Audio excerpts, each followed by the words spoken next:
Hello everyone, कैसे हो आप सब। आई होप सभी अच्छे होंगे और आप सभी का रिवीजन भी अच्छी तरह चल रहा होगा। तो देखिए, जैसा कि आपको पता है, हम यहाँ पर जो हमारे एस्टेट में पीआरटी, टीजीटी या फिर पीजीटी में जो हमारा सीडीपी पोर्शन आएगा उसकी हम यहाँ पर मॉडल टेस्ट पेपर कर रहे हैं। ठीक है, तो आज हम नेक्स्ट मॉडल टेस्ट पेपर करेंगे। आई होप आपने पिछले वाले भी देख लिए होंगे और आपका स्कोर भी इंक्रीज़ हो रहा होगा। तो चलो अब हम नेक्स्ट अपना मॉडल टेस्ट पेपर स्टार्ट करते हैं। तो देखो क्या दिया हुआ है, निम्न में से कौन सा शिक्षा मनोविज्ञान की सर्वाधिक व्यक्तिनिष्ठ विधि है। निरीक्षण, बहिर्दर्शन, अंतर्दर्शन, प्रायोगिकरण। तो कौन सी है जो हमारी शिक्षा मनोविज्ञान की सर्वाधिक व्यक्तिनिष्ठ विधि है, यानी कि सब्जेक्टिव मेथड है। तो कौन सा हमारा अंतर्दर्शन, कौन सा होगा मेरा अंतर्दर्शन होगा। ठीक है, यानी कि फर्स्ट का डी ऑप्शन क्या हो गया, राइट। अभी सेकेंड क्वेश्चन देखिए, अल्बर्ट बंडूरा निम्न में से किससे संबंधित है। अल्बर्ट बंडूरा किससे संबंधित है, संज्ञानात्मक विकास का सिद्धांत, व्यवहारवादी सिद्धांत, मनोलैंगिक विकास, सामाजिक अधिगम सिद्धांत।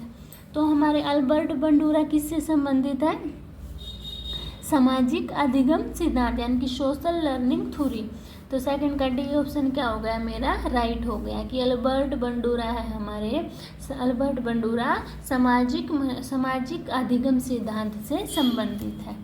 ठीक है, अभी थर्ड क्वेश्चन देखिए। थर्ड में क्या है, अधिगम में पठार निम्न में से किस कारण बनता है। थकान द्वारा, अभिप्रेरणा द्वारा, रुचि द्वारा या फिर परिपक्वता द्वारा। तो अधिगम में जो पठार होता है वो किस कारण बनता है, थकान द्वारा। ठीक है, यानी कि फैटिग्यू। तो क्या हो गया, ए ऑप्शन मेरा राइट हो गया। ठीक है, अभी फोर्थ क्वेश्चन देखिए, दर्पण चित्र परीक्षण किसे मापने हेतु प्रयुक्त होता है। सृजनात्मकता को, अधिगम अंतरण को, अभिरुचि को, अधिगम की गति को। तो दर्पण चित्र प्रशिक्षण किसे मापने हेतु प्रयुक्त होता है। तो किसके मापने हेतु प्रयुक्त होता है, हमारा अधिगम की गति को। ठीक है, यानी कि दर्पण चित्र प्रशिक्षण अधिगम की गति को मापने हेतु प्रयुक्त होता है, रेट ऑफ लर्निंग। यानी कि 4 का डी ऑप्शन क्या हो गया, राइट हो गया। अभी फिफ्थ देखिए, क्लाउड पिक्चर परीक्षण निम्न में से किसके मापन में प्रयुक्त होता है। क्लाउड पिक्चर परीक्षण किसके मापन में प्रयुक्त होता है, अभिक्षमता, व्यक्तित्व, अभिरुचि या फिर बुद्धि। तो क्लाउड पिक्चर प्रशिक्षण किसके, यानी कि क्लाउड पिक्चर टेस्ट किसके लिए होता है, पर्सनैलिटी यानी कि व्यक्तित्व के लिए। ठीक है, अब देखिए, 5 वर्ष के मोहन की मानसिक आयु 8 वर्ष है। यदि उसकी बुद्धि लब्धि, तो उसकी बुद्धि लब्धि कितनी होगी। देखो 8 वर्ष अपॉन में 5 मल्टीप्लाई 100, तो 5 2 जा 10, 0 28 जा 160। तो कितना आंसर आएगा मेरा, 160। ठीक है, ऐसे आपको सोल्व करना था। समझ आ गया सभी को,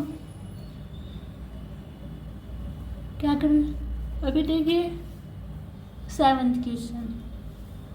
7th में मेरा क्या दिया है, इनमें से कौन सा IQ स्तर मंदबुद्धि बालकों का प्रशिक्षण योग्य IQ स्तर कहलाता है। 36 से 49, 50 to 59, 35 एवं निम्न या 70 to 79। तो कौन सा है जो IQ मंदबुद्धि बालकों का प्रशिक्षण करता है, 36 to 49। ठीक है, किसी किसी में 36 to 51 भी दे देते हैं। ठीक है, तो आपको ध्यान रखना है, यही पास था ना इसलिए ये ऑप्शन हो गया। ठीक है, समझ आया सभी को। अभी नेक्स्ट चलते हैं। देखो 8 क्वेश्चन में क्या दिया हुआ है, रोशा इंक ब्लॉक टेस्ट का उपयोग निम्न में से किसके मापन हेतु किया जाता है। रुचि, अभिक्षमता, बुद्धि, व्यक्तित्व। तो रोशा इंक ब्लॉक टेस्ट किसके मापन हेतु प्रयोग करते हैं? पर्सनैलिटी को, व्यक्तित्व। यानी कि उन्होंने टोटल कितने कार्ड लिए थे? 10 कार्ड लिए थे, ठीक है, अपने प्रशिक्षण में। अभी देखिए 9 क्वेश्चन। यह विस्मृति का कारण नहीं है, कौन सा है जो फॉरगेटिंग का कारण नहीं है? मानसिक द्वंद्व, यानी कि मन में उलझन है ना, तो ये तो बन सकता है। सीखने की दोषपूर्ण विधियां, ये भी हो सकता है। सीखने में कमी, ये भी हो सकता है। और स्मरण करने की इच्छा, ये हमारा विस्मृति का कारण नहीं है, ठीक है। यानी कि it is not the case of forgetting, यानी कि डिजायर टू रिमेम्बर। 9 का क्या हो गया? B option right. अभी टाइम देखिए। वह विज्ञान जो संख्यात्मक पदार्थ को एकत्रित करने, विभाजित करने, प्रस्तुत करने, तुलना करने और व्याख्या करने की विधि से संबंधित है कहलाता है ज्यामिति, गणित, संभाव्यता, सांख्यिकी। तो क्या है? यानी कि वह विज्ञान जो संख्यात्मक पदार्थ को एकत्रित करने, विभाजित करने, प्रस्तुत करने, तुलना करने और व्याख्या करने की विधि से संबंधित है। क्या है? सांख्यिकी, यानी कि स्टैटिस्टिक्स। तो 10 का क्या होगा? D option right. अभी 11 पर चलते हैं। देखिए 11 में क्या दिया हुआ है? निम्न में से कौन शेष से भिन्न है? इनमें से कौन सा अलग है? रेवेन का प्रशिक्षण, 16 PF, ड्राइकमैन प्रशिक्षण, TAT। तो बताओ कौन सा है इनमें सबसे अलग? रेवेन का प्रशिक्षण, ठीक है, रेवेन टेस्ट। यानी कि 11 का ये ऑप्शन क्या है मेरा? राइट है। अभी देखिए ये हमारे पास नंबर्स दिए हुए हैं, हमें इनका मीडियन निकालना। तो इनको ऐड करो। 7, 8, 15, 15, 9, 24, 34, 34, 45, 45, 12, 57, 57 है। टोटल नंबर कितने हैं? 1, 2, 3, 4, 5, 6। तो 57 को 6 से डिवाइड करेंगे तो हमारा 9.5 हमारा आंसर आ जाएगा, ठीक है। यानी कि 12 का सी ऑप्शन क्या हो गया मेरा? राइट हो गया। अभी 13 देखिए। सूझ या अंतर्दृष्टि के सिद्धांत का प्रतिपादन किया। किसने किया था? हेगार्टी ने, स्किनर ने, गेस्टाल्टवादी मनोवैज्ञानिक या फिर थॉर्नडाइक? तो किसने है जो इनसाइट थ्योरी ऑफ लर्निंग दी थी? हमारी गेस्टाल्ट मनोवैज्ञानिक ने, ठीक है। यानी कि 13 का बी ऑप्शन क्या हो गया मेरा? राइट हो गया, ठीक है। अभी 14 देखिए। देखिए 14 क्वेश्चन क्या दिया? 14 क्वेश्चन में मैकडूगल के अनुसार प्रत्येक मूल प्रवृत्ति से संबंध होता है संवेदना, प्रत्यक्ष ज्ञान, चिंतन, संज्ञान। तो मैकडूगल के अनुसार प्रत्येक मूल प्रवृत्ति से संबंध होता है, किसका होता है? प्रत्यक्ष ज्ञान, यानी कि इमोशंस, ठीक है। यानी कि 14 का बी ऑप्शन क्या हो गया मेरा? राइट हो गया। अभी 15 क्वेश्चन देखिए। पूर्व अनुभव के आधार पर संवेदना को अर्थ प्रदान करना कहलाता है अभिप्रेरणा, संवेग, कल्पना, संवेदना। तो पूर्व अनुभव के आधार पर संवेदना को अर्थ प्रदान करना कहलाता है, क्या कहलाता है? संवेग। यानी कि 15 का बी ऑप्शन क्या हो गया? राइट हो गया। अभी 16 देखिए। पिछड़े बालकों के लिए शैक्षिक लब्धि की अवधारणा किसने दी थी? बर्टन हॉल, सोनेल ने, सिरिल बर्ट, गोर्डेन ने। तो पिछड़े बालकों के लिए शैक्षिक लब्धि की अवधारणा किसने दी? किसने दी थी? हमारी सिरिल बर्ट ने, ठीक है। यानी कि 16 का सी ऑप्शन क्या हो गया मेरा? राइट हो गया। अभी देखिए 17। निम्न में से कौन सा एक उत्तम प्रशिक्षण की विशेषताओं से भिन्न है? वस्तुनिष्ठता, वैधता, अभिक्षमता, विश्वसनीयता। तो कौन सा है जो एक उत्तम प्रशिक्षण की विशेषताओं से भिन्न है? तो कौन सा है हमारा अभियक्षमता यानी कि एप्टीट्यूड। तो 17 का क्या हो गया मेरा सी ऑप्शन राइट हो गया। अभी देखिए 18 क्वेश्चन, निम्न में से कौन सा बुद्धि का सिद्धांत नहीं है?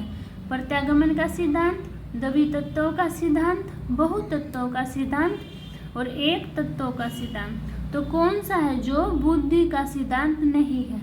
तो 2 फैक्टर थ्योरी भी है और मल्टीपल फैक्टर थ्योरी भी है, यूनिफैक्टर थ्योरी भी नहीं है, यूनिफैक्टर थ्योरी भी है। तो कौन सी नहीं है? थ्योरी ऑफ रिग्रेशन यानी कि प्रत्यागमन का सिद्धांत। तो ये ऑप्शन क्या हो गया? राइट हो गया। अभी 19 क्वेश्चन देखिए क्या दिया 19 में, निम्न में से कौन सी अंतस्रावी ग्रंथि नहीं है? इट इज नॉट क्या, विच of the following is not ductless gland? लार ग्रंथि, पीयूष ग्रंथि, थोराइड ग्रंथि, एड्रिनल। तो पीयूष भी हमारी, एड्रिनल और थायराइड ये तो हमारी अंतस्रावी ग्रंथि होती हैं, पर हमारी लार क्या है? ये हमारी सैलिवर ग्लैंड डक्टलेस ग्लैंड नहीं होते यानी कि अंतस्रावी ग्रंथि नहीं होती।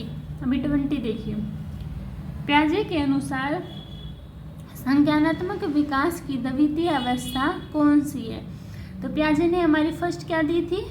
संवेदी, सेकंड पूर्व संक्रियात्मक, थर्ड मूर्त और फोर्थ अमूर्त। तो सेकंड कौन सी हमारे? पूर्व संक्रियात्मक अवस्था। ये ऑप्शन क्या हो गया मेरा? राइट हो गया। ठीक है।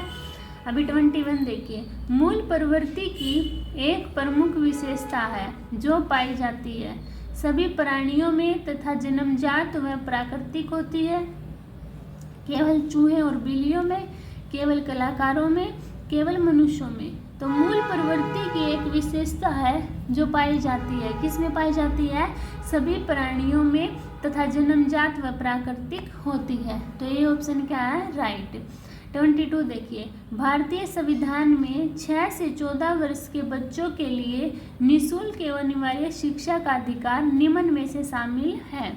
कौन से आर्टिकल में है? 45, 15, 21A और 26।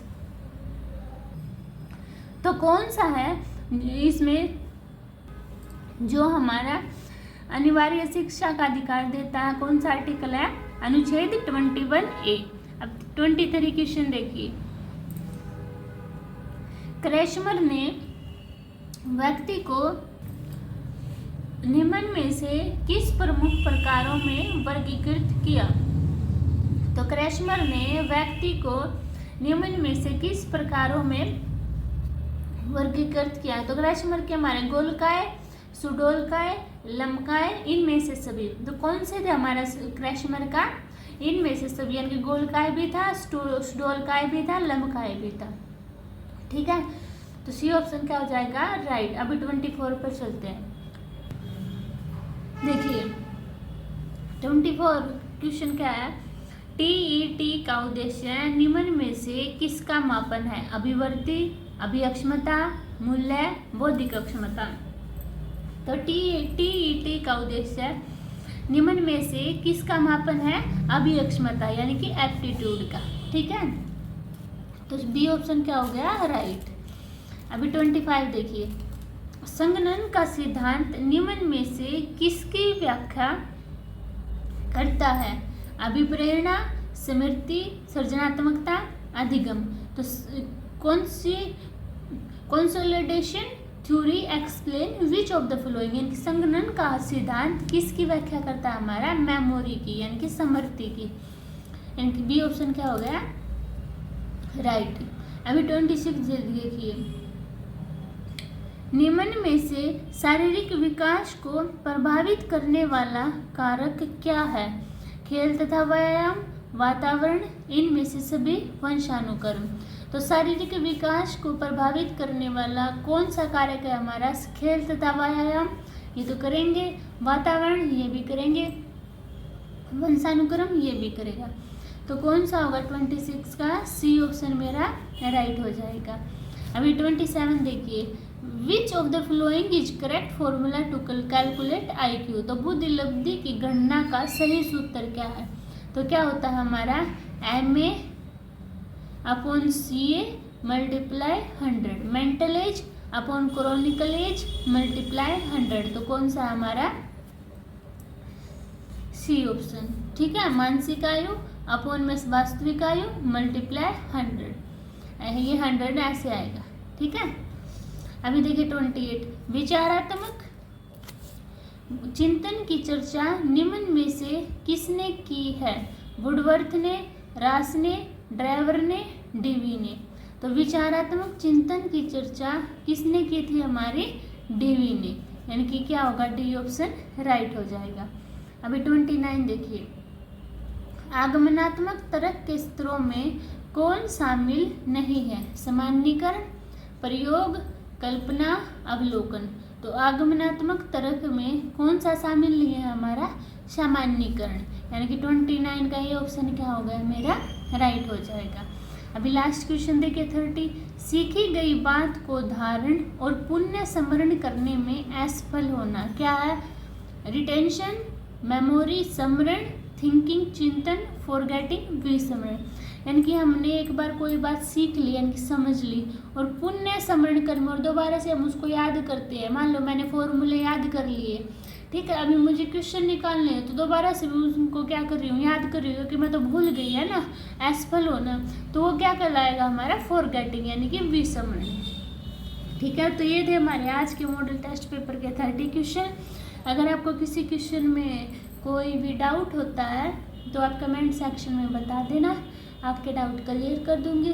और अगर आपको किसी भी सब्जेक्ट से रिलेटेड कोई भी वीडियो चाहिए या फिर कोई सी चैप्टर या फिर कोई पॉइंट को लेके, ठीक है, आप बता देना, मैं आपको समझा दूंगी, आपके लिए बना दूंगी। अभी मिलते हैं नेक्स्ट वीडियो में, तब तक के लिए बाय बाय।